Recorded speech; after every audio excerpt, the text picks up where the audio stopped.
تو باتیں کرنا بہت آسان ہوتا ہے، گھر میں بیٹھ کے گالی دینا کسی کو، کسی کی پگڑی اچھالنا، کسی پہ الزام دینا بہت آسان ہوتا ہے.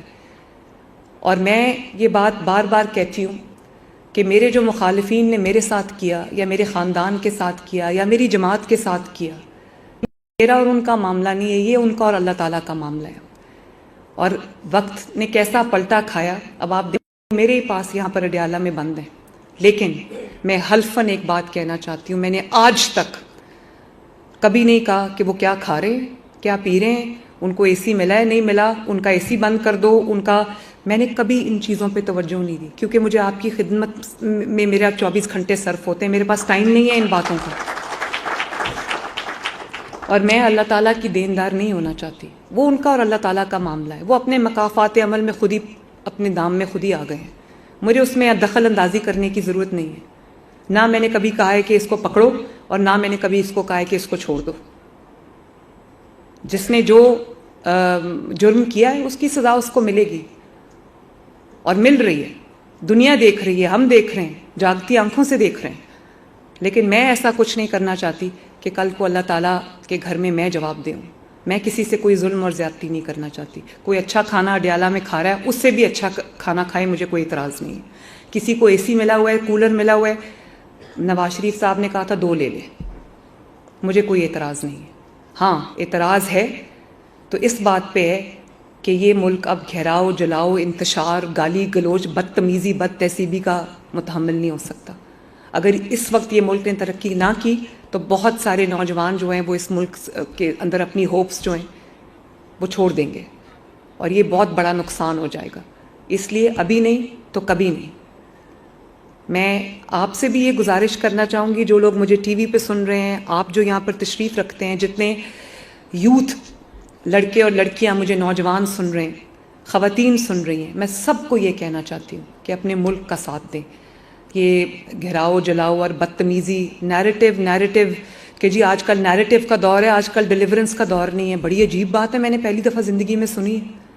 یعنی کہ خالی تقریریں کب تک انسان کا پیٹ بھر سکتی ہیں؟ تب پھر ملک کا وہی حال ہوتا ہے جو اب ملک کا حال ہوا ہے. نیریٹو ایک ہی ہے اور ایک ہی ہونا چاہیے، اور وہ یہ ہے کہ ملک ترقی میں کہاں کھڑا ہے. اس کے علاوہ کوئی نیریٹو نہیں ہے. وہ اتنا بڑا چور ہے، وہ اس سے بڑا چور ہے، وہ کھا گیا، وہ لوٹ گیا، یہ کوئی نیریٹو ہے؟ اس نیریٹو سے تباہی اور بربادی جو پچھلے 5-6 سال میں آئی ہے، بس یہی ہوتا ہے. پھر ملک پیچھے سے پیچھے جاتا ہے. اب آپ یہ دیکھو کہ فورن فرنٹ کے اوپر بھی اب ملک کے دوسرے ملکوں کے سربراہان آ رہے ہیں، پاکستان تشریف لا رہے ہیں. ابھی اردوان صاحب آئے ہوئے تھے،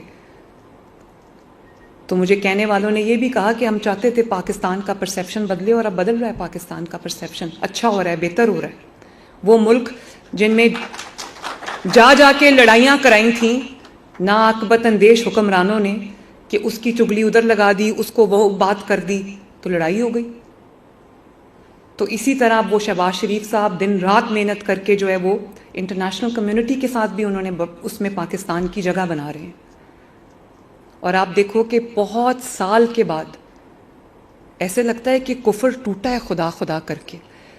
کئی سال کے بعد چیمپئنز ٹرافی ہو رہی ہے یہاں پر، رونقیں واپس آ رہی ہیں، ہارس اینڈ کیٹل شو ہو رہا ہے ماشاءاللہ. اور جو افتتاحی تقریب تھی ہارس اینڈ کیٹل شو کی، اس میں پرائم منسٹر کو میں نے چیف گیسٹ بلایا تھا. تو پرائم منسٹر جب آئے تو میں حیران رہ گئی، اسٹیڈیم بھرا ہوا تھا فیملیز سے، پڑھے لکھے لوگ تھے، فیملیز تھے اور بڑے خوش تھے. اور تب سے آج تک ہر روز جو ہے وہ ہارس اینڈ کیٹل شو کا کوئی نہ کوئی تقریب ہوتی ہے، کوئی نہ کوئی پروگرام ہوتا ہے، اسٹیڈیمز فل ہیں، فیملیز آ رہی ہیں. تو ایسے لگتا ہے کہ وہ جو ایک تباہی ملک میں لے کر آنے کی کوشش کی گئی، اور یہ ایک فالس پرسیپشن کریٹ کیا گیا کہ شاید پاکستان میں سیکیورٹی سیفٹی کا ایشو، اور پاکستان کوئی ایسی جگہ نہیں ہے جہاں جایا جائے. اب وہی فیملیز باہر نکل کے روز اپنے بچوں کو لے کے جا رہی ہیں، انجوائے کر رہی ہیں. تو یہ ایک جو فیل گڈ فیکٹر ہے، یہ بہت سالوں کے بعد ہم نے دیکھا ہے پاکستان کے اندر. تو میری یہ دعا ہے کہ جن کو آج قرضہ ملا ہے، اللہ تعالیٰ ان کو ان کے کاروبار میں برکت ڈالے، اور اللہ تعالیٰ آپ کو کامیاب کرے، اور آپ کنٹریبیوٹ کریں اپنے ملک کی اکانومی میں، اپنے ملک کی ترقی میں. اور ظفر صاحب، جتنے لوگوں کو زیادہ سے زیادہ آپ قرضہ دیں گے اتنی آپ کو شاباش ملے گی، ورنہ میں بہت ناراض ہو جاؤں گی. اور اللہ تعالیٰ کرے ہم مل کے یہ دعا کرتے ہیں کہ ہر آنے پاکستان کے لیے اچھی خبریں لے کے آئے اور یہ ملک خوب ترقی کرے, خوب آگے بڑھے. اللہ تعالیٰ آپ سب کا حامی و ناصر ہو. پاکستان زندہ باد. وزیر اعلیٰ پنجاب مریم نواز شریف نے آسان کاروبار پروگرام کا اجرا کر دیا. آسان کاروبار کارڈ کے تحت بلا سود 10 لاکھ سے 3 کروڑ روپے تک کے قرضے دیے جا رہے ہیں. مریم نواز نے تقریر کرتے ہوئے کہا کہ یہ قرضے بغیر کسی سفارش کے 100% میرٹ پر دیے گئے ہیں. انہوں نے کہا کہ پروگرام کے تحت ملنے والے قرض کی 3 سال میں واپسی آسان اقساط پر ہوگی. انہوں نے خطاب کرتے ہوئے کہا کہ نواز شریف کی بیٹی مریم نواز نے آج ایک اور وعدہ پورا کر دیا. آسان کاروبار کے تحت چیک وصول کرنے والوں کو مبارکباد دیتی ہوں. اسکیم کامیاب ہونے کے بعد ہی اس کا اجرا کر رہی ہوں. 17 جنوری کو پروگرام لانچ کیا, 1 ماہ کے اندر اس کا اجرا کر دیا. انہوں نے کہا کہ آسان کاروبار پروگرام سے روزگار کے نئے مواقع پیدا ہوں گے. پنجاب بینک نے انتہائی بہترین انداز میں اسکیم کو لانچ کیا ہے. مہنگائی کے حوالے سے بات کرتے ہوئے انہوں نے کہا آنریبل منسٹرز, پارلیمنٹیرینز, آسان کاروبار کے بینیفیشریز, خواتین و حضرات, السلام علیکم. میں اللہ تعالیٰ کا شکر ادا کرتی ہوں کہ آج پھر ایک ایسا دن آیا ہے کہ مجھے نواز شریف کی بیٹی آج ایک اور وعدہ پورا کرنے جا رہی ہے اپنا, ماشاءاللہ.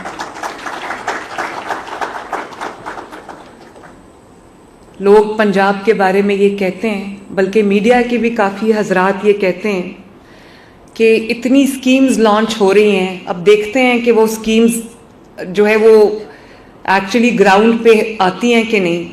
تو میں آپ سب کو یہ بتانا چاہتی ہوں کہ اسکیم لانچ بعد میں ہوتی ہے, ہم اس کو گراؤنڈ پہ پہلے لے کے آتے ہیں, ماشاءاللہ. آج یہ آپ کے سامنے جتنے لوگوں کو قرضہ ملا ہے آسان کاروبار, سی ایم آسان کاروبار اسکیم, کچھ کو 3 کروڑ روپے تک کا قرضہ ملا ہے, کچھ کو 50 لاکھ روپے کا قرضہ ملا ہے, کچھ کو جو چھوٹا کاروبار اسکیم ہے جس کو کارڈ پہ 10 لاکھ روپے ہم دے رہے ہیں, ان کو یہ قرضہ ملا ہے. اور مجھے خوشی ہے اس بات کی کہ 19 جنوری کو یہ 17 جنوری کو یہ پروگرام لانچ ہوا تھا. 17 جنوری کو ہم نے اپلیکیشنز وغیرہ مانگی, اور آج کیا ڈیٹ ہے؟ 1 مہینے کے اندر اندر الحمدللہ ہم اپنے پہلے قرضے جو ہیں وہ دینے جا رہے ہیں. تو میرے پاس جو اپلیکیشنز آئی ہیں وہ 10 لاکھ کا, جو یہ 10 لاکھ سے 3 کروڑ روپے تک کے قرضے کی اسکیم ہے, جس میں 0 انٹرسٹ ہے, 1 پیسہ بھی سود کا ہم نہیں لے رہے.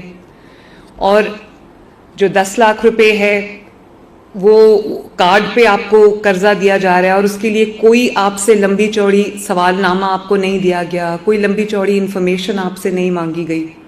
میں نے ابھی ایک بینیفیشری سے پوچھا کہ کوئی سفارش کسی نے کی ہو یا کوئی آپ کو کہیں کچھ کرنا پڑا, انہوں نے کہا بالکل نہیں. اور 1 مہینے سے کم عرصے میں اللہ کا شکر ہے کہ 100% میرٹ پہ ان کو یہ قرضے مل رہے ہیں. اور میں اس میں اپنے جو انڈسٹریز کے منسٹرز ہیں, چودھری شافع حسین صاحب, سیکرٹری انڈسٹریز کو بھی شاباش دینا چاہتی ہوں, اور ساتھ میں بینک آف پنجاب کو بھی شاباش دینا چاہتی ہوں, اسمال انڈسٹریز کارپوریشن کو بھی شاباش دینا چاہتی ہوں. یہاں پر بینک آف پنجاب کے پریزیڈنٹ تشریف رکھتے ہیں ظفر صاحب, ان کو میں نے یہ کہا تھا جب میں اس کی آخری فائنل میٹنگ چیئر کر رہی تھی, تو میں نے ان کو یہ کہا تھا, ظفر صاحب کہاں بیٹھے ہوئے ہیں؟ ہاں یہ بیٹھے ہوئے ہیں. میں نے ظفر صاحب کو کہا تھا کہ آپ نے یہ اسکیم لانچ کرنی ہے قرضہ دینے کی نیت سے, تاکہ جتنے بھی قرضے ہیں آپ زیادہ سے زیادہ لوگوں کو کاروبار کرنے کے مواقع فراہم کر سکیں. اب دنیا بھر میں آپ دیکھ لیں, جابز کریٹ کرنا کوئی آسان کام نہیں ہے. گورنمنٹ یا کوئی بھی پرائیویٹ سیکٹر جابز کریٹ کرے تو زیادہ اچھا ہے, لیکن پرائیویٹ سیکٹر کو سٹیمولس دینے کے لیے تاکہ وہ جاب کریشن کر سکیں, ان کو یہ جو ان کا ایکسیس ٹو فائنانس ہے یہ دینا بہت ضروری ہے. اور اب دیکھیں تقریباً 7-8 سال کے جمود کے بعد, 7-8 سال کے جو ایک پورا بیمار معیشت کے بعد اللہ تعالیٰ نے اپنا فضل کیا ہے, اور پچھلے 1 سال میں پاکستان میں بہت اکانومی میں بھی امپروومنٹ آئی ہے, اور لوگوں کی معیار زندگی بھی بہتر ہو رہا ہے، کیونکہ جب مہنگائی کم ہوتی ہے تو لوگوں کی جو جیب ہے اس پہ بوجھ کم ہوتا ہے. تو مہنگائی جب ہم نے ٹیک اوور کیا تو 38% پہ مہنگائی تھی، اس وقت جو ہے وہ 4% سے نیچے ہے مہنگائی ماشاءاللہ.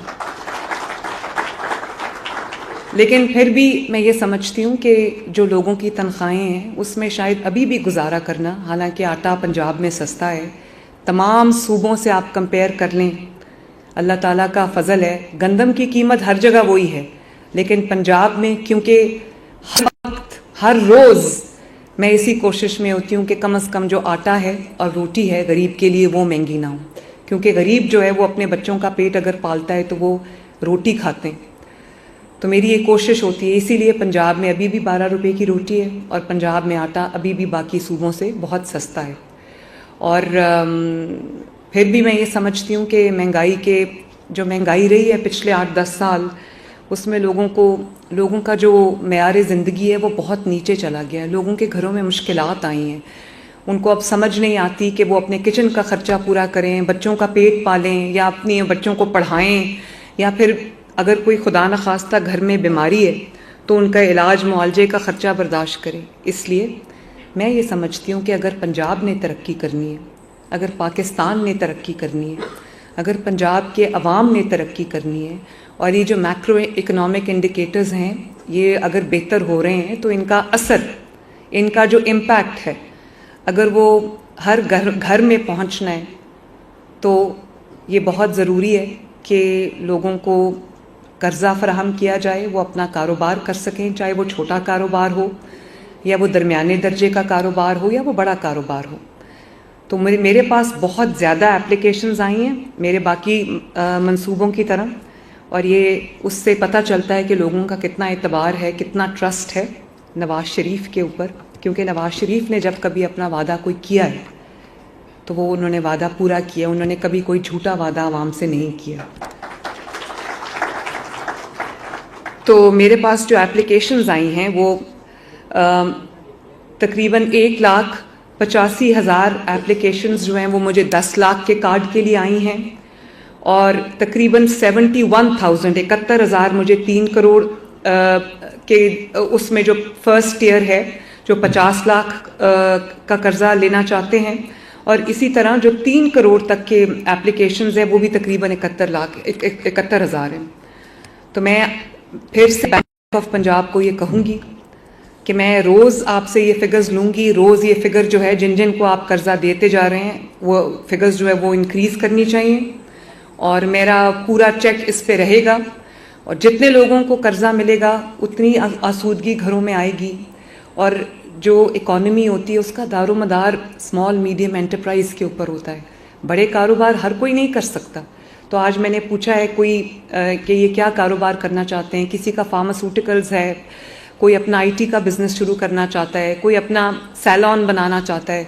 اور اسی طرح میں سمجھتی ہوں کہ جب یہ ان کو یہ دستیاب ہوگا یہ قرضہ تو یہ انشاءاللہ تعالیٰ دنوں میں ترقی کریں گے، اور نہ صرف یہ کہ یہ اپنا کاروبار بڑھائیں گے، بنائیں گے، سیٹ کریں گے، بلکہ بہت سارے ایسے اور لوگوں کو جابز دیں گے جس میں لوگوں کو جتنے بھی کاروبار کو یہ پھیلائیں گے، بڑا کریں گے، اتنے لوگوں کو جابز بھی، تو جاب کریشن بھی اس سے ہوگی.